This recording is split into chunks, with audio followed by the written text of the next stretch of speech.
my name is Catherine Pabon. I am your host on Z-Files podcast, where your curiosity will meet our conversations. Would you like to just introduce yourself? Well, first of all, Catherine, thank you for having me on. And I think this is fabulous. So I love your whole logo and your podcast. This is great. My name is Tarah Probst, and I'm the state representative of the 189th District. So basically, my coverage area starts at Delaware Water Gap. It covers East Stroudsburg Borough, where we're sitting here today. It goes to Stroudsburg Borough, and then parts of Stroud Township, Smithfield Township, all of Smithfield Township, parts of Middle Smithfield Township, and then I go into Pike County, into Lehman, Porter, and Delaware Townships. So I represent about 65,000 people in the House of Representatives in Pennsylvania. All right, so we are honored with Tarah Probst. For my first question, growing up in Monroe County and now having some impact on the progress of where you grew up and currently raising your family, being a Cavalier myself, I am curious about your experience attending East Stroudsburg High School South, or back then, not South. Right. Yeah, so see, I'm a lot older than you.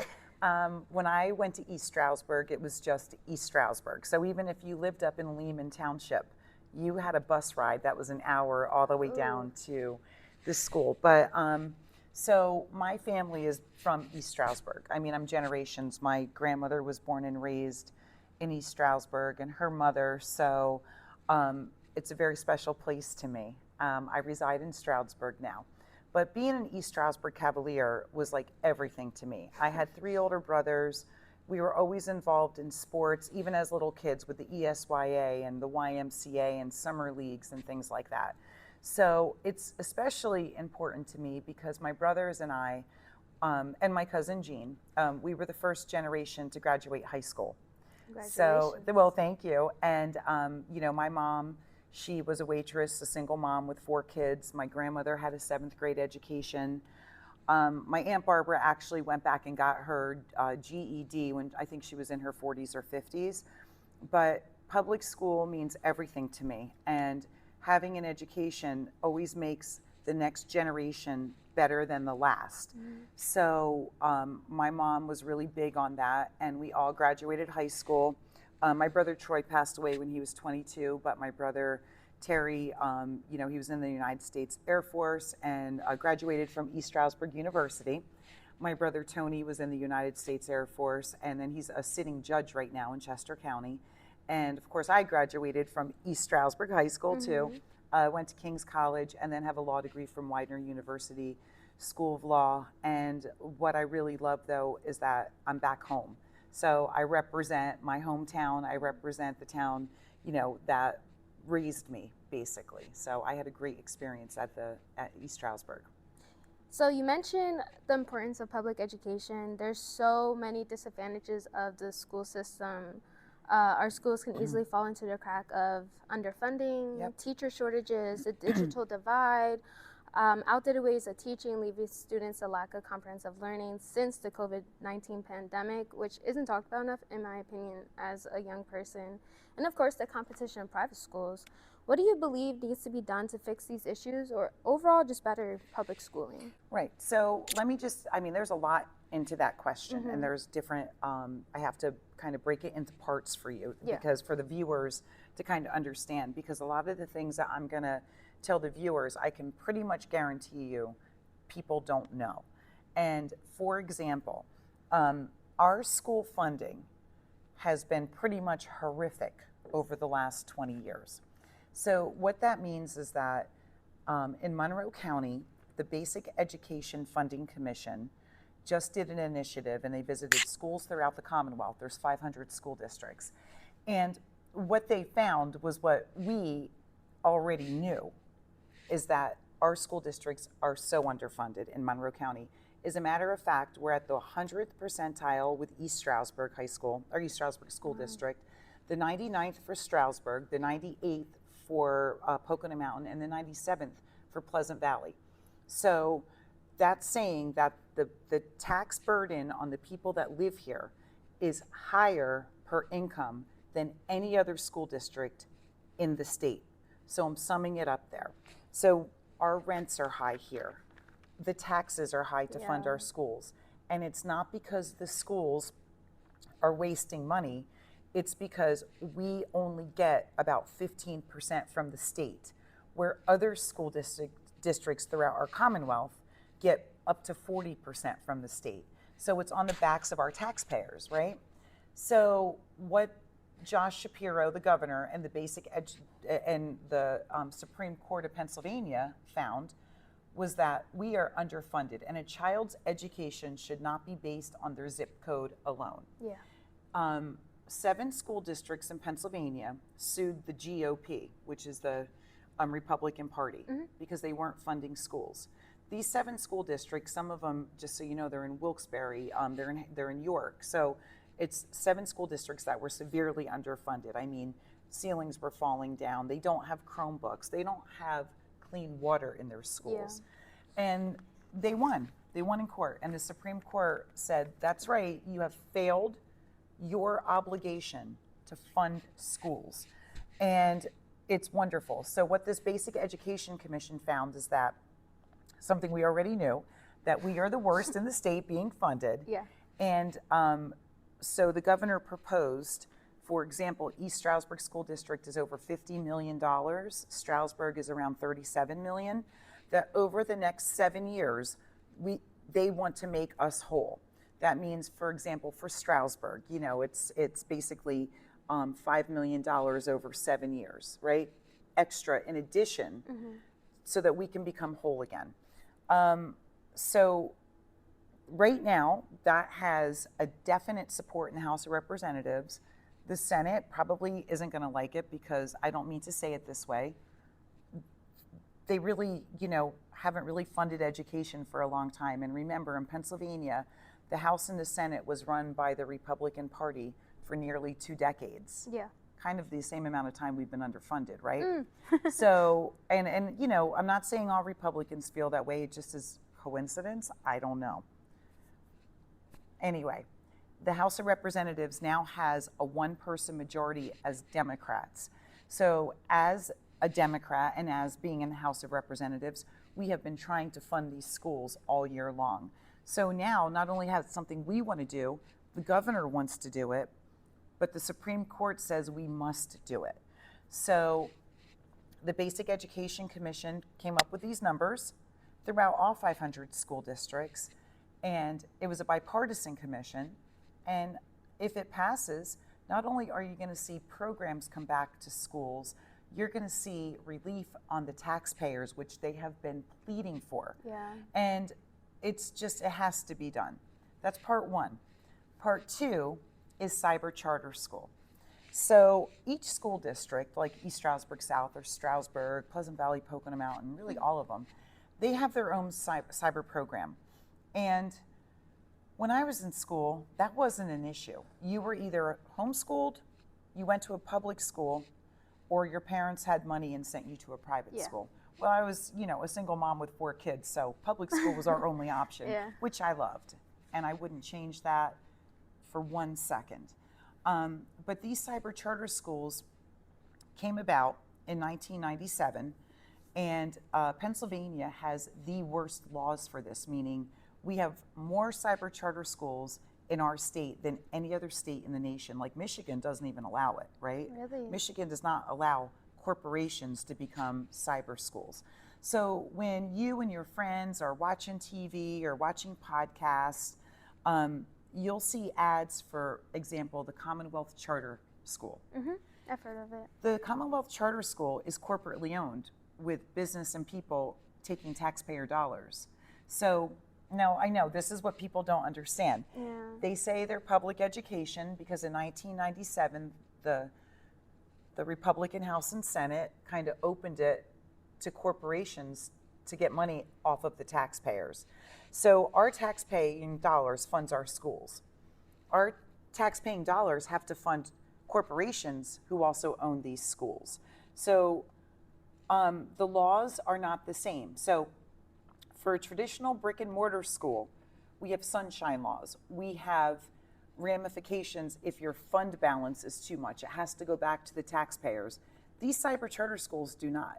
They pocket hundreds of millions of dollars into CEOs' pockets. that are our tax-paying dollars because they don't follow the same rules. They get more money per student than our brick and mortar kids, and yet the kids are sitting at home at their home on a computer. So when you see these commercials and the advertisements, our tax-paying dollars are paying for these commercials that corporations are earning money off of. So House Bill 1422 says, okay, parents can have school choice. If they want to choose some of these outside cyber schools that, by the way, have 52% graduation rates, that's proven when they come back to brick and mortar schools, they're 2 years behind. They also have, we met with these schools, we met with the teachers.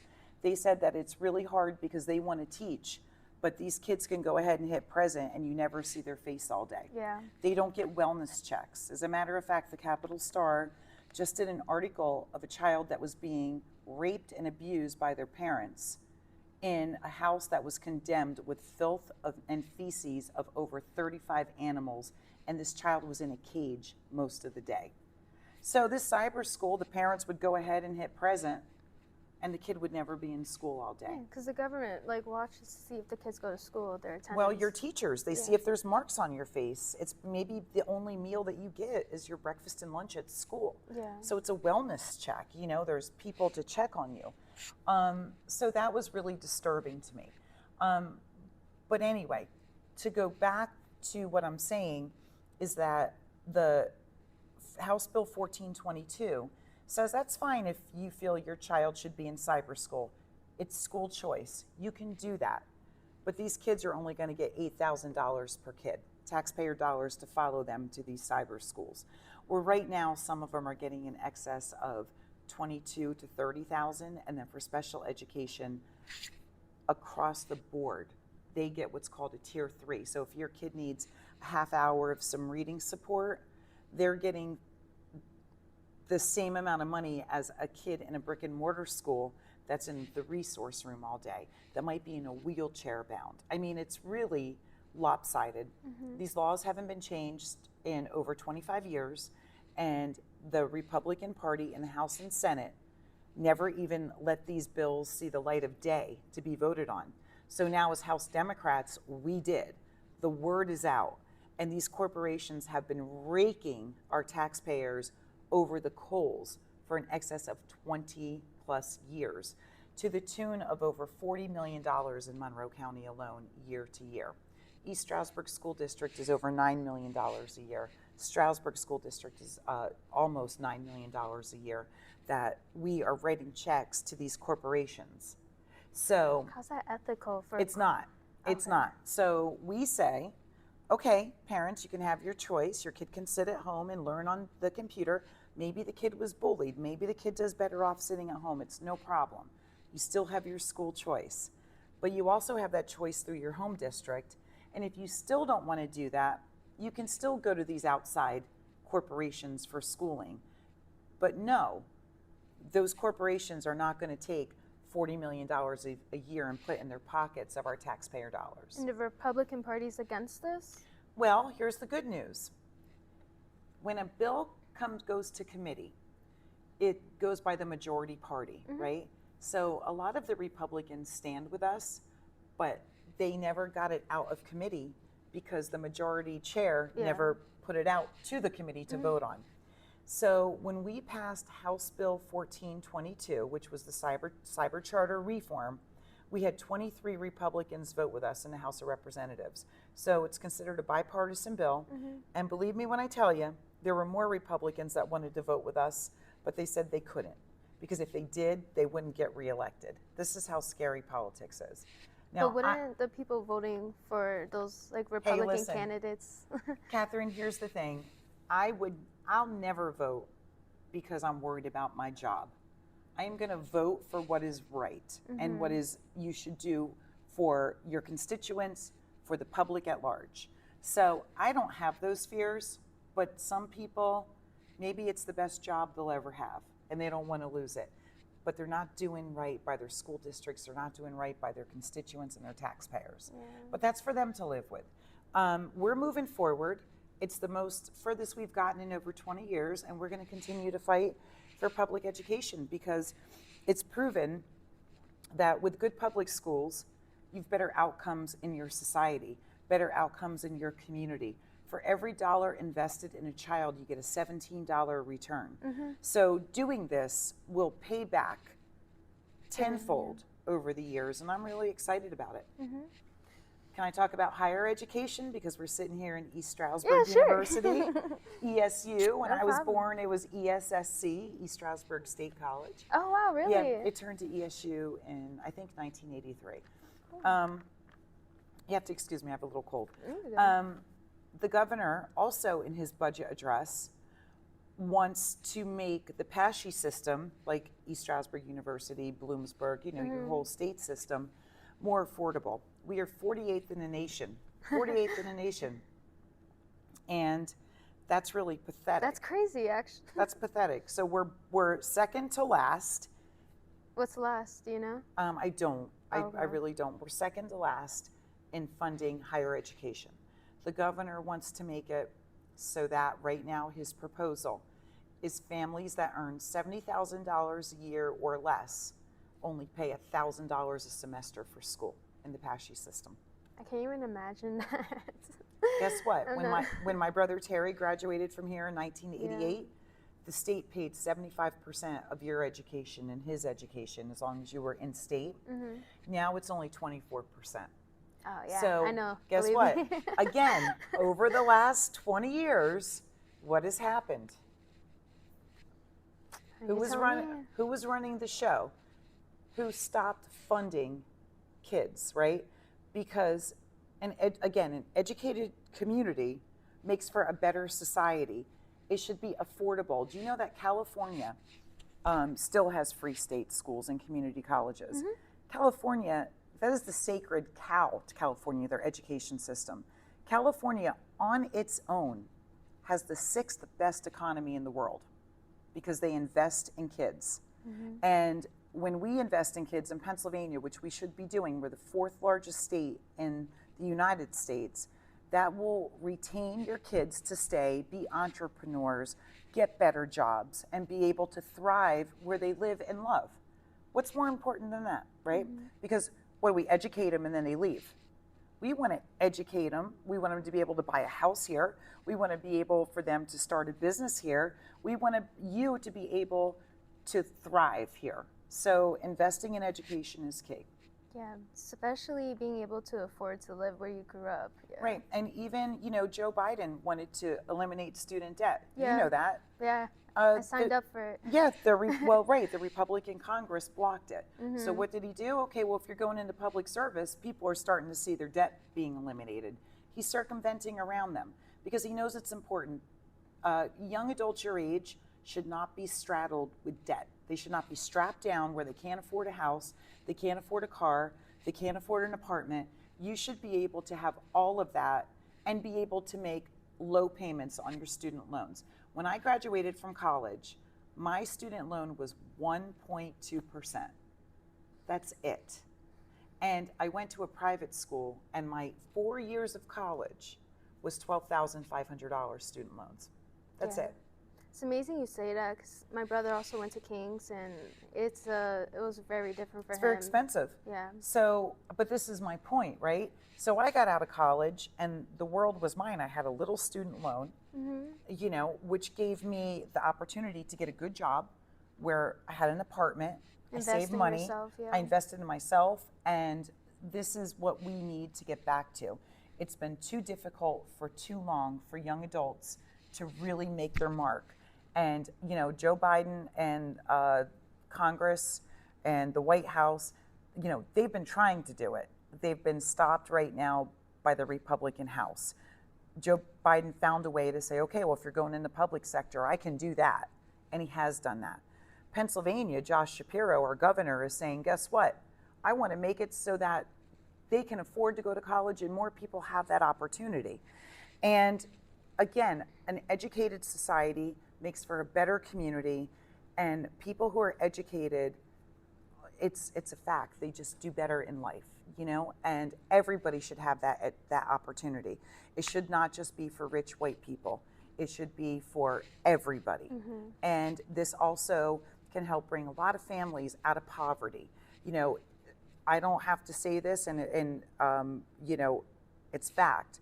Black and brown people have been underserved since the beginning of time in the United States. Yeah. And when I hear someone say, well, Tara, your mom was poor and you pulled up your bootstraps and you went to college, I was also a cute white girl. And the emphasize on cute. Well, when I was younger, I mean, I'm trying to be funny, but the truth of the matter is I had an automatic advantage. And anyone that doesn't think that they did, there's an education piece that you didn't learn the history and how black and brown people, they were separated by massive highways so that they couldn't get into town and they couldn't get a better job. They didn't have equal pay. My God, they couldn't even vote for how long, right? So the access to health. Just, access to health care, access to clean air, clean water. It's a fact. Clean food. But you only know that if you're educated. And I know that. And so what this does is it gives everybody an opportunity to make that next generation better, to have generational wealth, and to do those things. And then at one point in time, we will be on a level playing field to be educated. And education is power, and to have power is to move forward with your life. And that's just what I want for all of the Commonwealth. My district is 19% Spanish speaking. My school districts are diverse. Yeah, they are. And they're so diverse, and it's the best thing that I think could have ever happened to someone like my son who's in Stroudsburg. It's an equal playing field. Everyone, you get along. You have friends that have different cultures and eat different foods and have a different color skin, and you are friends and you see the equality within that. And I think it's extremely important. I love a diverse society. My life is enriched being here with the diversity because it wasn't diverse when I was growing up. Yeah, and I know. And it has enriched my life, and I don't want that to change. Just the different cultures just broadens your mind so much. Exactly. Yep. Well, that was a lot to unpack. I know. I'm sorry. I'm sorry. It was a great conversation. I will stir a little bit. You mentioned your son goes to Stroudsburg. I will mention she was the first female mayor of Stroudsburg. Congratulations. Well, thank you. And over a 200-year history, it was. Well, thank you so much. Yeah. And that was great. I was the mayor for 7 years, and then I, was elected into the House of Representatives. So I did resign from that, but that was a wonderful position, and we made so many positive changes to Stroudsburg. It's the county seat. It's a beautiful downtown, and I just love it. So thank you. I work on Crystal Street, and I always tell everyone, check out Main Street. You just go up the road, make a right, and then over the bridge. Yes, well, Crystal Street is adorable too. Yeah, and it's up and coming. Oh my God, what they did with that street, it's just gorgeous. I love it. I love all the restaurants. I worked at every single one. Yeah. Yeah, they know me on that street. Yeah, well, it's great. And it's great that it's so close to the college too. Yeah, that's why I get a lot of jobs there. Can you share a memorable moment from your time as a mayor at Stroudsburg and how it influenced your decision to run for the Pennsylvania General Assembly? Yeah, there's a lot. I think really to sum it up, when you're a female, you are always going in as an underdog. I don't care what anybody says, right? You are. Yeah. And the first month, all you heard from people that were there for a long time, and like the manager, borough manager at the time was, well, we don't do that. We don't do it that way, or that's not the way things are done. And I would say, or I want to do this, or I want to do that. Can't do that. So by the second month, I was like, well, you can do it, and we're going to find a way to do it. And, well, we don't do things that way. Well, maybe we better start changing the way we do things so that we can start improving the way things are. And I really got stern. And I was more of an advocate So I would go on the news and I would go in the newspaper and I would knock on the businesses' doors and I would knock on the residential doors and I would say, you know, wouldn't you like to see this or wouldn't you like to see that? Yeah. And then next thing you know, these people would come into council meetings and they would be like, we want to do what, you know, the mayor wants to do. And so anyway, I was a real advocate and people started hearing the power of their voices, right? And I think that that is the most important thing that I did. I gave a voice to the people of Stroudsburg Borough who thought, well, this is just the way things go. I fielded every call. My cell phone was out there. I'd get calls at 2 o'clock in the morning and I would take them. And when people think, well, not think, when people know I can call her and she's going to do something about it, then they know the power of the people. And we made significant changes because of that. So then, because Stroudsburg Borough is the county seat, so you have the courthouse there and all the government buildings, then I started realizing, why aren't they doing this in the county? Why aren't they doing that? So then, next thing you know, I'm working with the state rep. And then next thing you know, I'm working with Congressman Matt Cartwright and Congresswoman Susan Wild. And suddenly money's coming in to our little town and money's filtering down. So yeah, that's what we did. So my most memorable moment was saying in a council meeting, yeah, well, you say we can't do it, but we can, and we're going to find a way. And it changed, and we got a different council. We got a proactive council. We got people coming to our meetings, and we fought for what we believed in. And that's the most memorable thing. I mean, that's powerful. It's really, it brings a tear to my eye because we made significant changes to make people's lives better. Oh, thank you for all of that. You're welcome. Well, as a young woman and one that's pursuing a professional career in politics, and you mentioned as a woman your position as mayor and like, oh no, I don't know if we could do that and all of that kind of conversation. Have you had any mistreatment in this line of work because of your gender? If so, could you give one example of how you overcame that? So, if I'm not mistaken, you have brothers, right? I have one brother, yeah. Okay. Are you the youngest? I am I'm the baby. So I'm the youngest of four with 3 older brothers. You can never offend me. I mean, I get if that. I don't mean to say it that way. I'm offended for other people, and I will get offended if you make a generalization about a particular group of people or, about, women in general, but you'll never offend me. You can call me anything you want. And offended that's on for you. others, though. But I'm offended for others, and that's who I stick up for. So I would have to say that the only thing that I can, it's tough because a lot of things I just let breeze by because it doesn't matter. They could say anything mean about me they want. But I would say that when I'm passionate and I have a real heavy thought or a real good idea and I'm talking like I'm talking to you now, I'm aggressive. She's so rude, she's so aggressive. But if I was a man, it'd be like, oh, he's so powerful and so dominant and passionate, and boy, they really care about what they're doing. Yeah. That is never going to change until we change our culture. And until we change our culture to respect women, which my son better or else, right? Because I raise him. But that's kind of a cultural thing, right? Yeah, so I would say that happens all the time. And crazy enough, happens other women say it about me. That really bothers me because it's really aggravating. Well, because it's, maybe it's just the way that they were raised, or maybe they do think I'm rude, or maybe they do think I'm arrogant, or maybe they do think that I come across really harsh. But I would defend them in their household. No matter what. If they were setting the record straight with their kids or their family, I would say, she's not being mean, she's not being harsh. She wants respect. She works hard all day. She comes home and probably takes care of the kids in the house. And if she's passionate about why aren't you pulling your fair share, I would back that woman up. But some of these women don't back me up because they think I'm harsh. But you know what? Doesn't matter. I get stuff done. And I'm passionate and I care.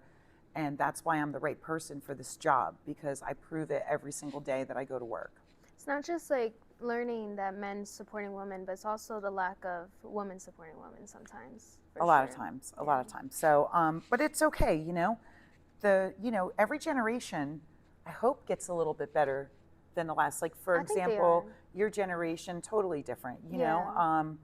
definitely more accepting and caring and loving about people's choices in their life. And I'm just hoping that it continues on that way. But I'm proud to say that in the House of Representatives, right, we are 1/3 women. We are 1/3 diverse. And that is important to me. Well, it's progress for sure. And that's by the way, that's the Democratic side. I Can't say the other side, there's some women, but there's nobody of color. Yeah, and that's something that we're gonna work with in my generation. Yeah, and also in Harrisburg, in Monroe County, not only am I part of the Monroe County Democrats, but I'm also part of the Monroe County Black Caucus. In Harrisburg, I'm with the Maternal Health Black Caucus because, just educating yourself and learning that Black women have a higher propensity for to have more childhood deaths. Just giving birth to a child. It's because of the health system. And it comes back to the health system, right? I didn't learn that till later in life.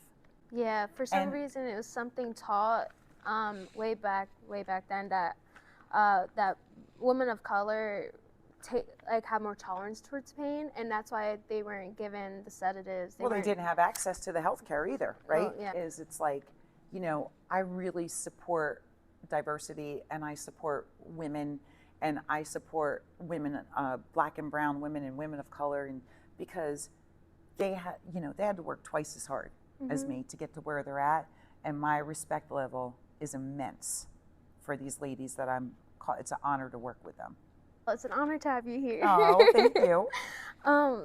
So to kind of change the social topics, as a founding member of the I-80 committee, can you shed some light on the highway? It's something constantly talked about in the office. Oh my gosh. Let me tell you, boy, I need an hour for this segment. Oh, we have 5 minutes on this segment. Okay, I'll sum it up. This is something that, PennDOT is a bureaucracy in Harrisburg, and I'm not afraid to take them on. It's not the workers, they work really hard. It's the people making the decisions on our roads, right? We are, I think, our 50th of the Department of Transportations in the country. Does that tell you anything, right? Our road designs are 20 years behind. It's a shame. It's a real shame. I'm trying to change that. So they want to do a project going through only the borough of Stroudsburg to go with 3 lanes eastbound, 3 lanes westbound, 12-foot shoulders. So we want 85% of this project. We want our bridges higher. We want 12-foot shoulders. We want longer on and off ramps. But to do those extra lanes of traffic means a couple things. You're going to create a bottleneck because New Jersey is 2 lanes eastbound and 2 lanes westbound for 4 miles. That's never changing. It's going through a national park, right? A national recreational area. It's never changing. So they're going to be creating a bottleneck, and they're getting rid of the Dreer Street exit, which services tens of thousands of people in the west side of Stroudsburg Borough and Stroud Township, and they're moving our Main Street westbound all the way up by Panera Bread. Now, they're making decisions, and they don't even live here.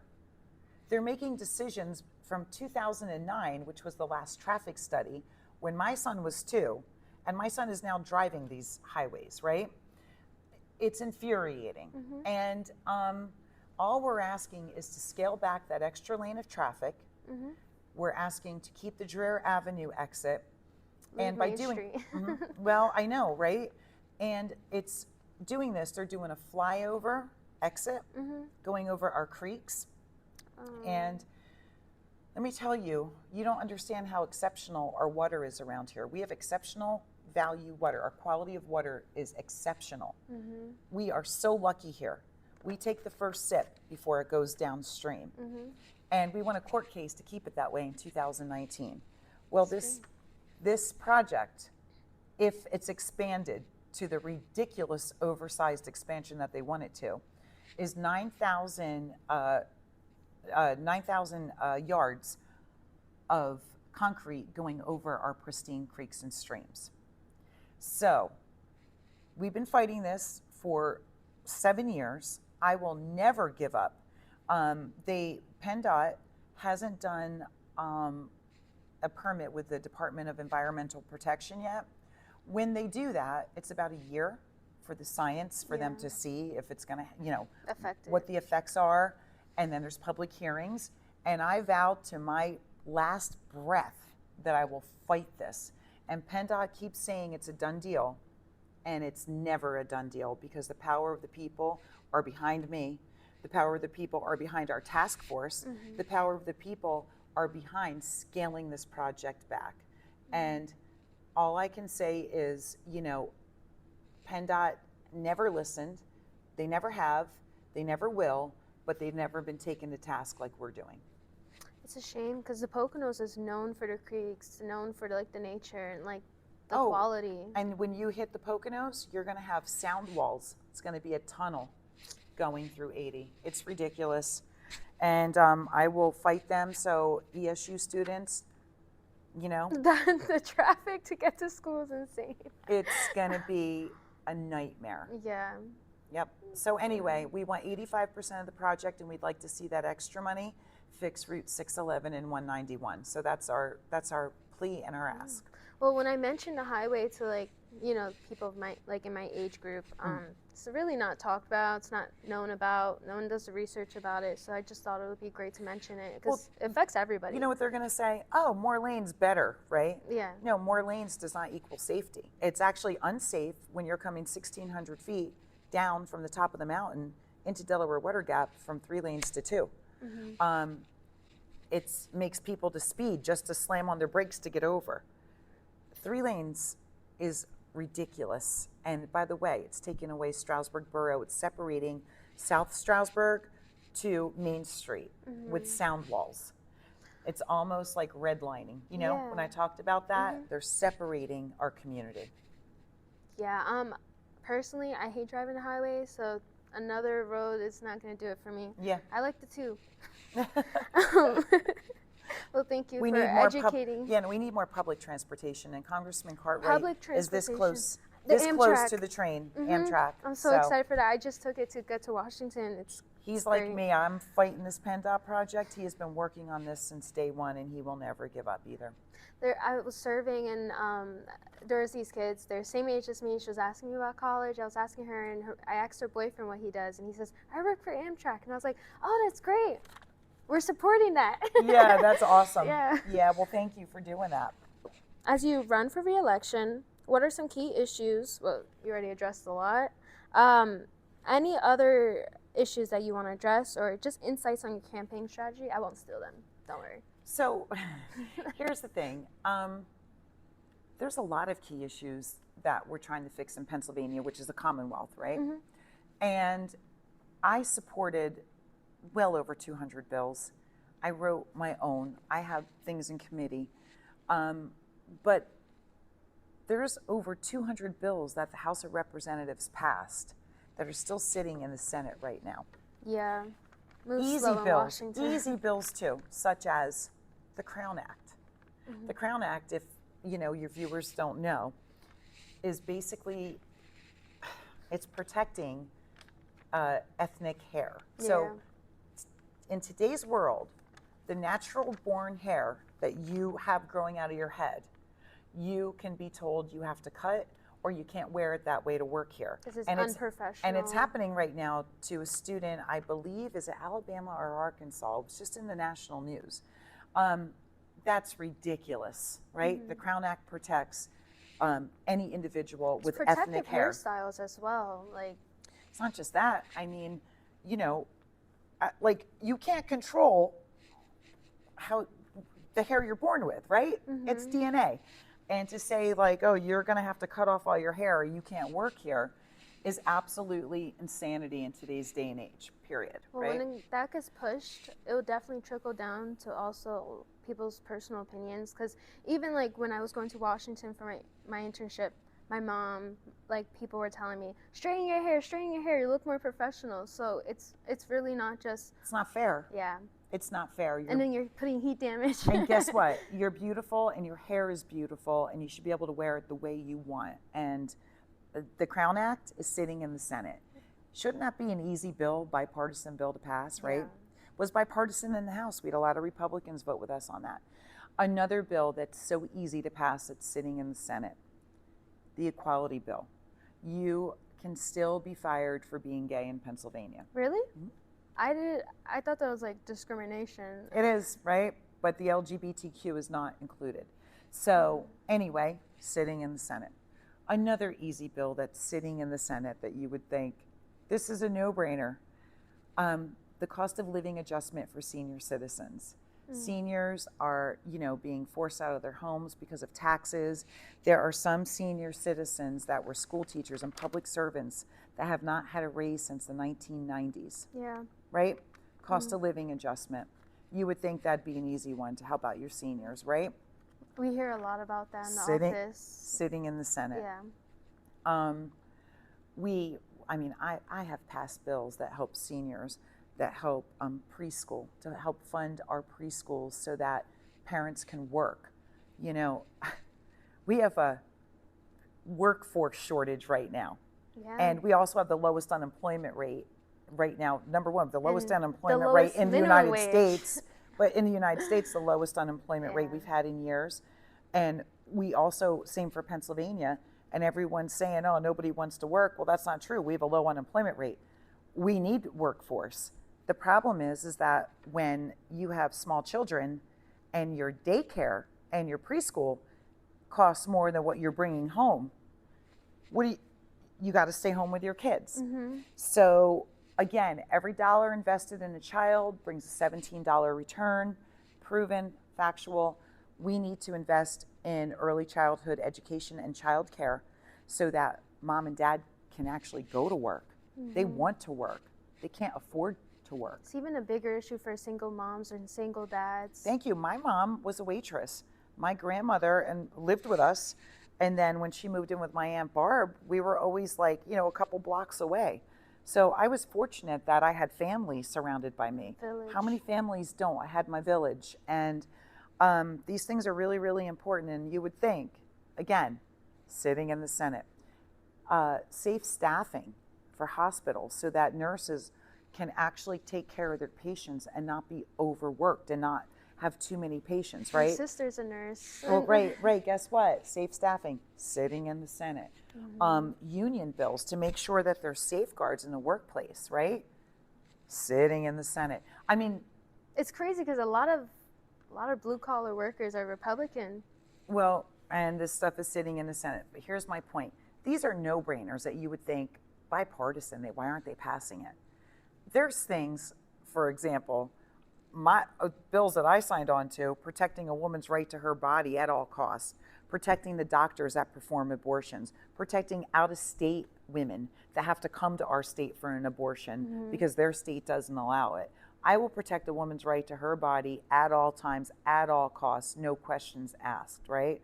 So that's maybe controversial for the Senate, right?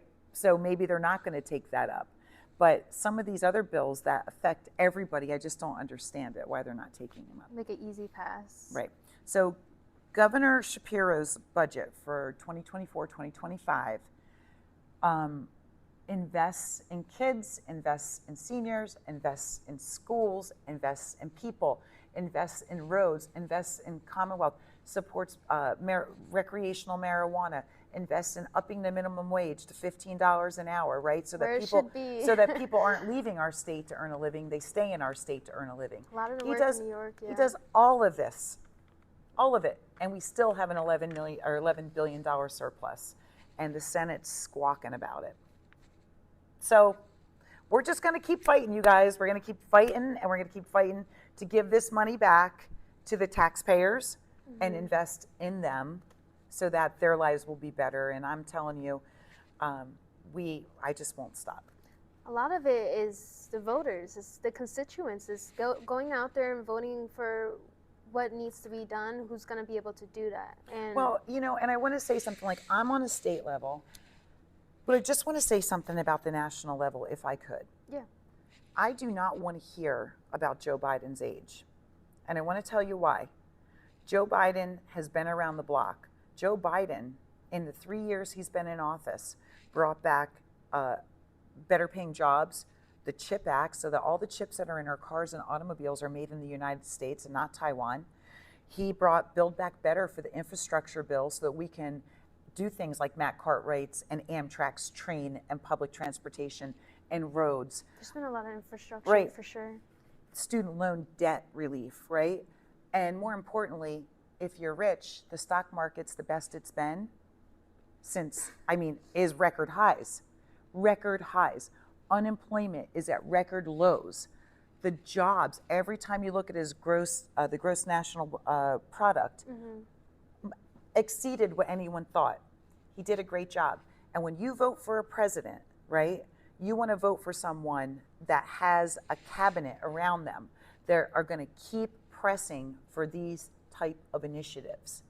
And the alternative is a complete disaster on our democracy. It's not a PG-13 podcast. Okay, these people scaled the Capitol to try to break apart our democracy and wanted to kill Mike Pence. And they are extremists. They are dangerous to democracy.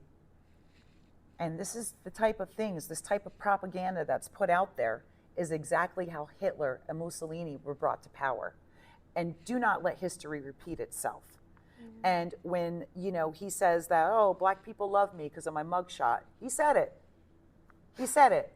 This is the same guy that told the Proud Boys to stand back and stand by with the symbol, right?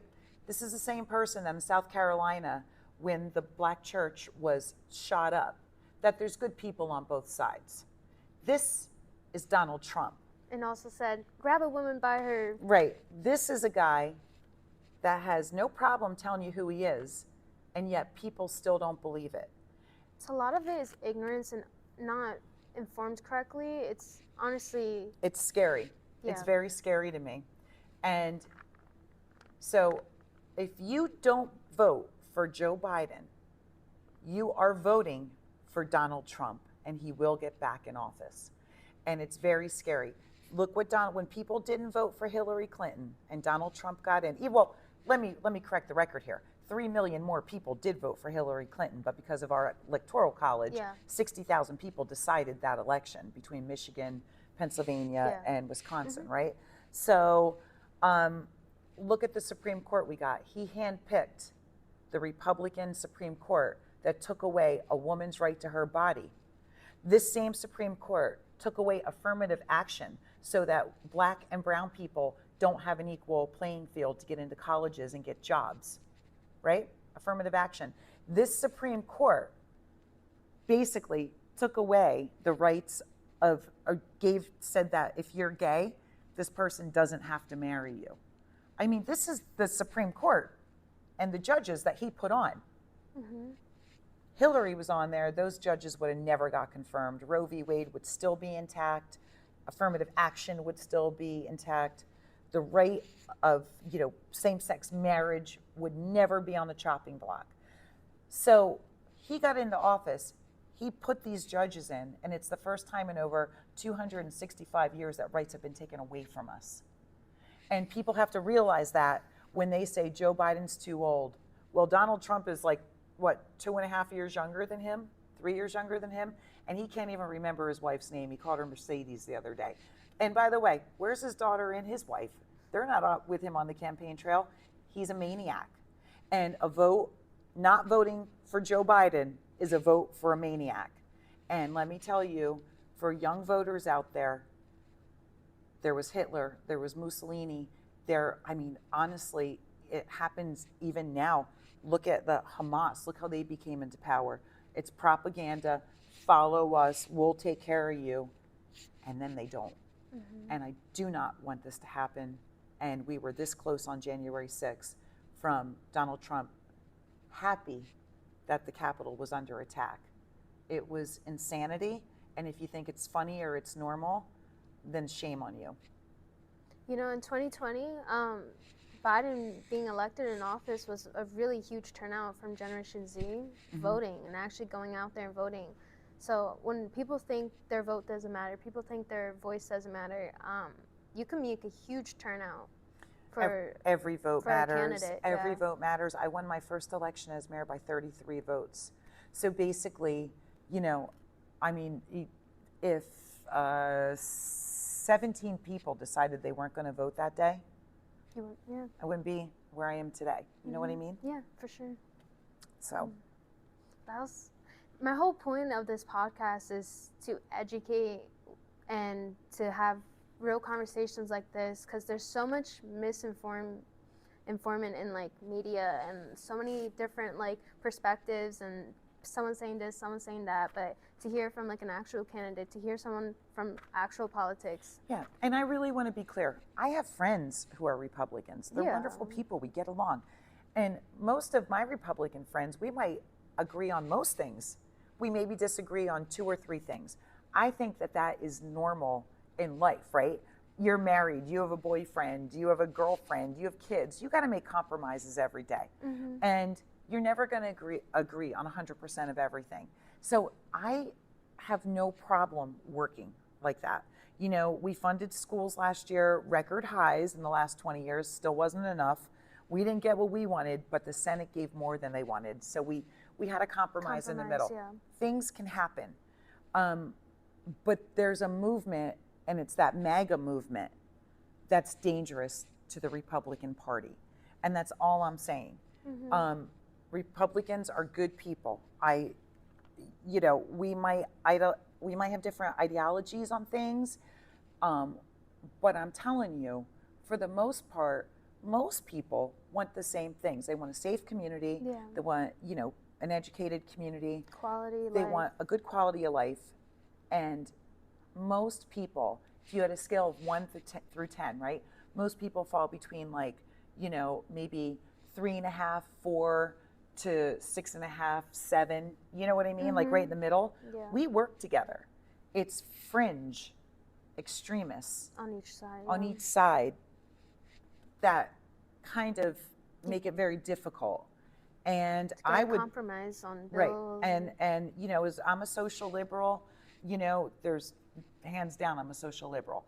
And I think that the more you can invest in people, the bigger return you have, the more successes. I've seen it. I've seen it in my career. I've seen it in other states. I've seen it, just even being the mayor, right?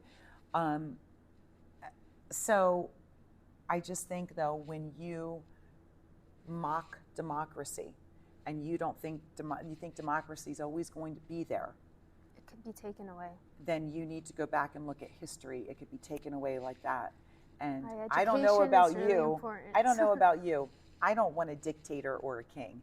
I want free and fair elections. And we have free and fair elections. Yeah.